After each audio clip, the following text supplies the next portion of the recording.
tell us about the book.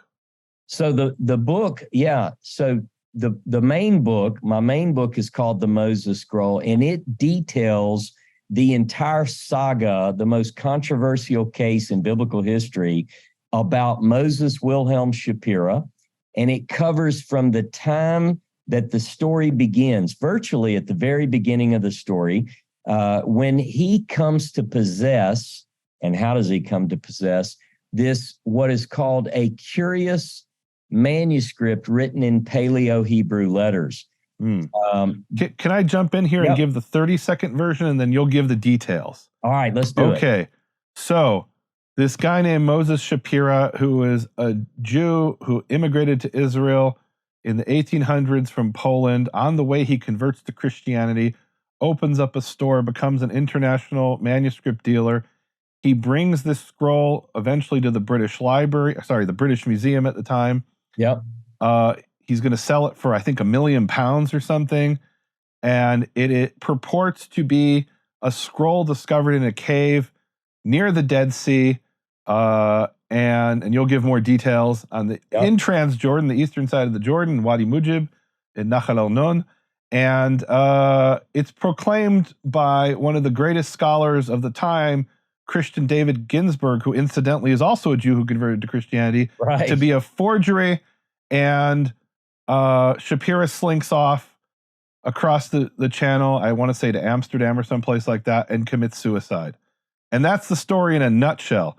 And one of the main arguments is, well, this couldn't be authentic because scrolls couldn't possibly survive in Israel near the Dead Sea because there's too much rain and water. And then in 1947, they discovered the Dead Sea Scrolls, and somebody says, uh-oh. And by the way, where are those scrolls that the British Museum never bought? And you're searching for those scrolls. All right. That's the 30-second version, 1-minute version. Now share some of the details on that. And that is the version that has been known and repeated since 1883. Okay. But behind the scenes, there's a lot to the story. And so here it is, and you did it in 30 seconds. I don't know how long it'll take me. It takes me 200 and some odd pages. Well, we don't have that much time. But that's okay. I'm not going to read it to you. I'll tell it to you. All right. So in 1865, I'm going to take you back to 1865. The Ottomans are in control of what was then called Palestine. The Ottomans are trying to get a handle, Nehemia, on a group of people called the Bedouin. The Bedouin resist being put under this Ottoman rulership. But the Ottomans are trying to civilize the world. So they're trying to conscript the Bedouins to military service. They're trying to get taxes out of them. Anyway, there's this big push, and the Pasha is trying to really enforce this. So it describes that at a certain point, 2 or 3, the reports vary, several Bedouin are fleeing from their enemies. The enemies are the Bedouin, the Ottomans, and they find refuge in a cave high up in the Wadi Mujib in Nahal el-Non. They go into the cave. At the back of the cave, on a niche, is a scroll. Now this is not the real scroll, Nehemia, but I promise you, if I find it, I'll call you. This is a replica of one of the strips.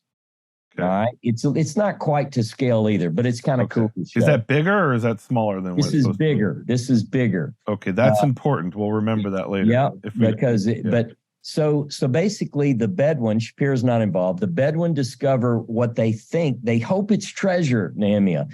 They see a bundle, looks like old rags, and it's got some black sticky like bitumen or asphalt or something on it.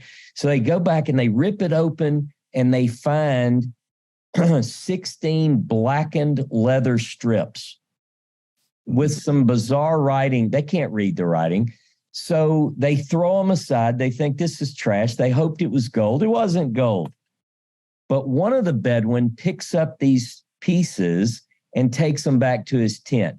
Quick version of the story is he holds those in his possession for about a decade, and supposedly his life turns good. It's like a luck charm to him. He has lots of sheep, Nehemia, lots of women. You know, he's the talk of the Bedouin village. But one of the guys, one of the Arabs living in Jerusalem at the time, we know from historical sources, this guy's name is Erakat, and he's the Sheikh of Abu Dis. He happens to be the chief of the tribe who helps people in the time in the 19th century. If you wanted to travel to Transjordan, travel past Jericho safely, you had to go to Erakat. He hears through the wind of the desert about these scrolls. He knows his buddy Shapira is a scroll merchant. So he goes to his shop and he says, you might be interested in this. I heard this story. Shapira is very interested in it. And so Erakat arranges through an intermediary by the name of Salim to bring a sample of the scroll to the shop.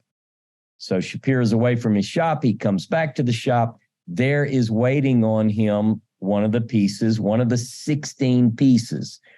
The long story is that over a period of about 5 weeks, meetings near on the road to Jericho, he meets with this intermediary, and at the last meeting, and he pays a little bit of money each time he meets him. Here's some money. He gives him more strips. By the end, the guy tells him this is all of it. Shapira, meanwhile, is transcribing this Paleo-Hebrew. So he's got, now remember, nothing in Paleo at this time this is 1878, by the way. There's been no discovery of a leather manuscript that's written in Paleo, right? Nothing.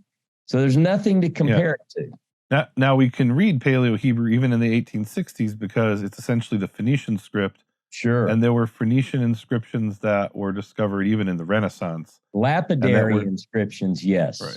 Yeah, and so usually they were like on sarcophagi and things like that, and they're written on stones. So okay, that's right. Yeah. So he's deciphering. Not to mention that scholars knew how to read Samaritan script, which is close enough to where you can figure out what. It's not exactly Paleo-Hebrew, but it's close enough to where you can figure out most of Paleo-Hebrew just from the Samaritan script. There's a famous story of a Nachmanides.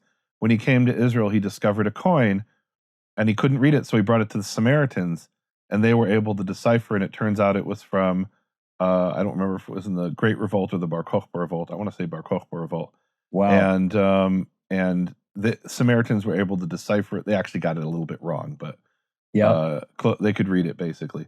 Okay, so Shapira is this Jewish immigrant from who's returned to Israel from Poland. He's converted to Christianity on the way, and he now has a shop in the old city.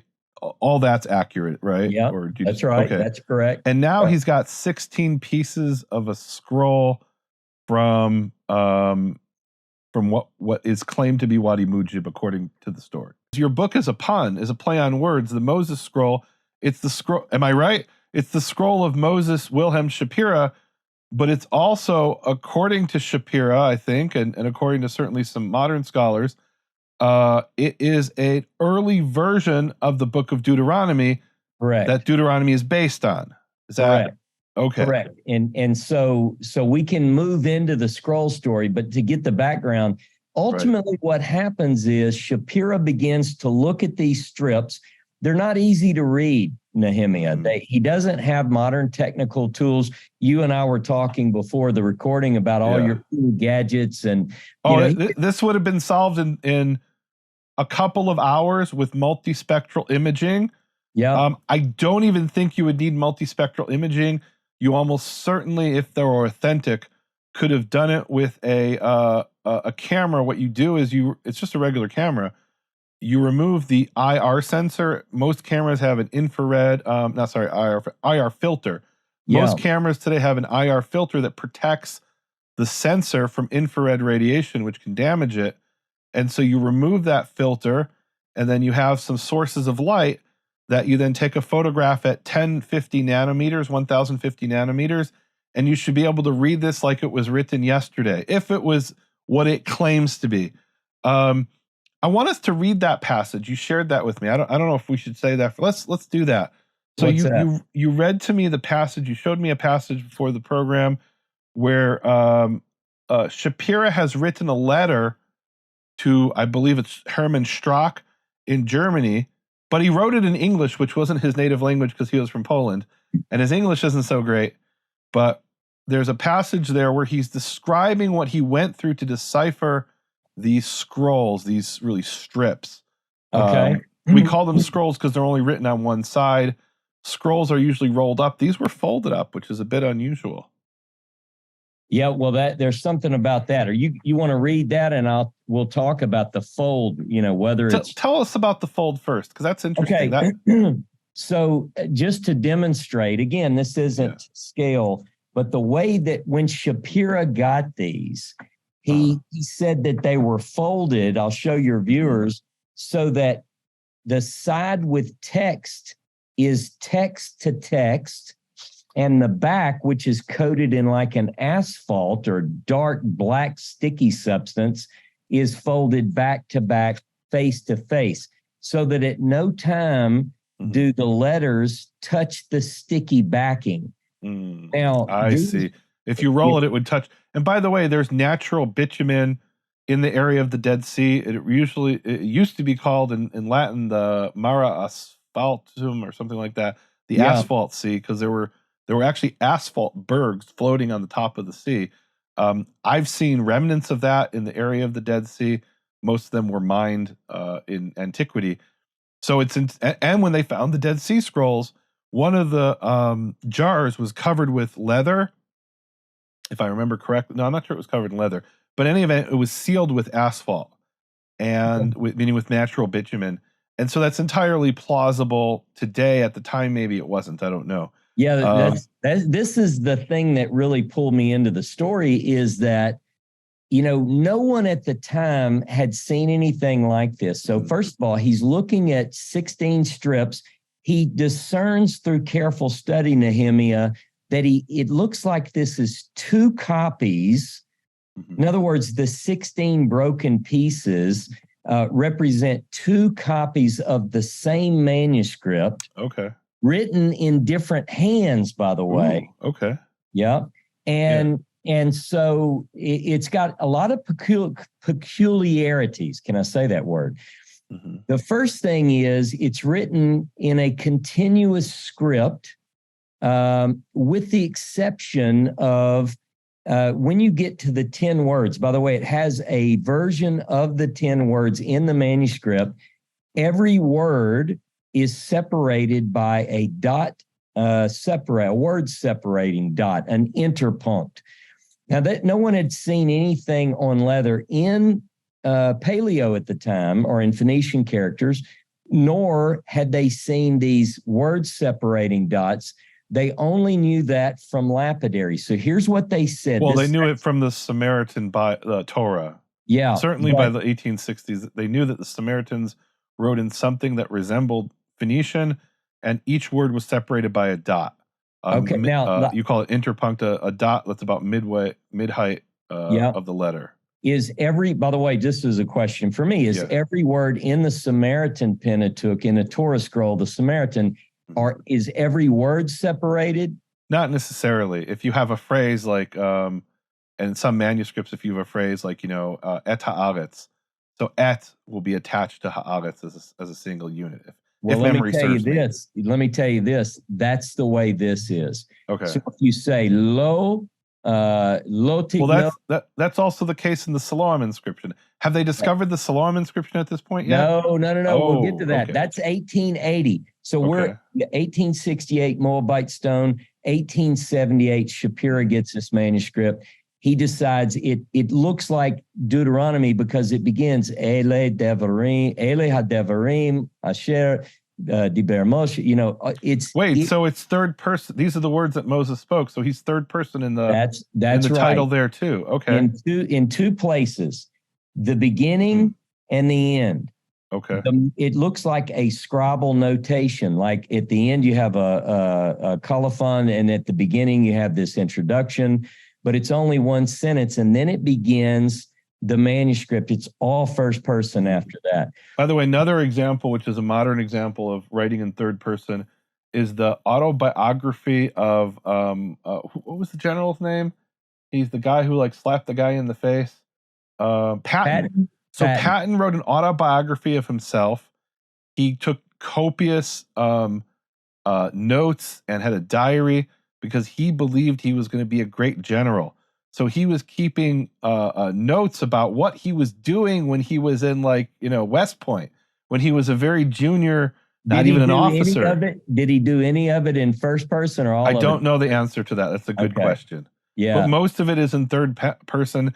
And then Patton came upon the ruins of Carthage and knew he was at the site without being told of a great battle. Yeah, come on. The guy looked it up. We know how he knew that. So he studied the history. But that's right. It's a good example. Yeah. So when Shapira starts reading this, he says, it seems like it's a very close, it's close in many ways to Deuteronomy, except that it's not exactly just Deuteronomy, and it has some significant variations.